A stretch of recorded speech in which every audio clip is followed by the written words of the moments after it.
Hello friends, hello વીટી કિચનમાં તમારું સ્વાગત છે. આજે આપણે સ્ટ્રોબેરીનો શ્રીખંડ બનાવવાના છીએ.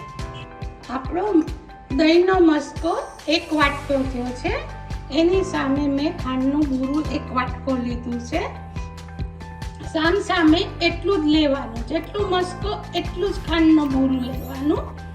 આ પલ્પ છે સ્ટ્રોબેરી ફ્રેશનો 2 ચમચી અને આ 3-4 મેં સ્ટ્રોબેરી સમારેલી રાખી છે. હવે આપણે દહીંમાંથી પાણી કાઢવાનું છે, એટલે મેં આ ચાળણી લીધી. કોળી વસ્તુ હોય ને તો જલ્દી પાણી નીકળી જાય. એમાં મલમલનું કપડું મેં લીધું છે. એમાં આપણે આ દહીં 400 ગ્રામ છે, એને પાથરવાનું છે, એટલે પાણી નીકળી જાય બધું. હવે મેં આવી રીતે આ દહીં પાથરી દીધું છે, એટલે 1.5-2 કલાક થશે પાણી નીકળતા.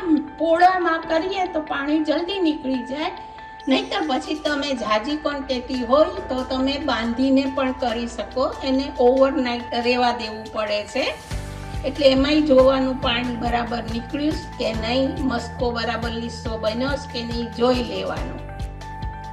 આપણે જે મસ્કો બનાવવા માટે દહીં પાથરેલું 2 કલાક રાખ્યું હતું, એનું બધું જ પાણી નીકળી ગયું છે. જુઓ તમે,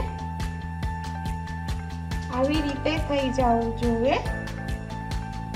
આ મસ્કો સરસ મજાનો તૈયાર થઈ ગયો છે. હવે આપણે શ્રીખંડને એસેમ્બલ કરી લઈએ મોટા વાસણમાં.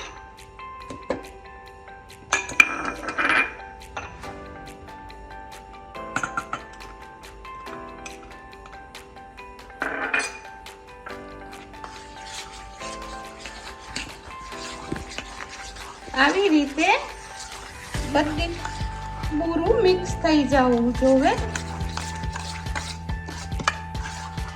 હવે આપણું ખાંડ અને મસ્કો બે એક સરખું થઈ ગયું છે.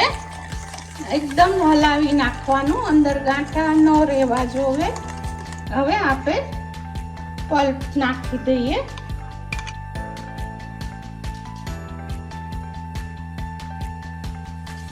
હવે આપણે પલ્પ નાખીને બધું સરસ મિક્સ કરી દીધું છે.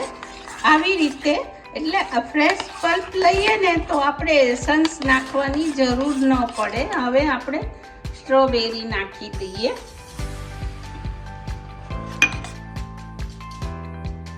હવે આપણે ફ્રેશ સ્ટ્રોબેરી નાખીને આપણો શ્રીખંડ તૈયાર થઈ ગયો છે.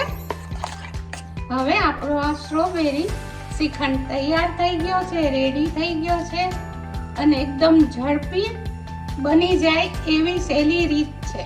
તમે આ સ્ટ્રોબેરીની શ્રીખંડની રેસીપી જરૂરથી કરજો, બહુ ટેસ્ટી લાગે છે.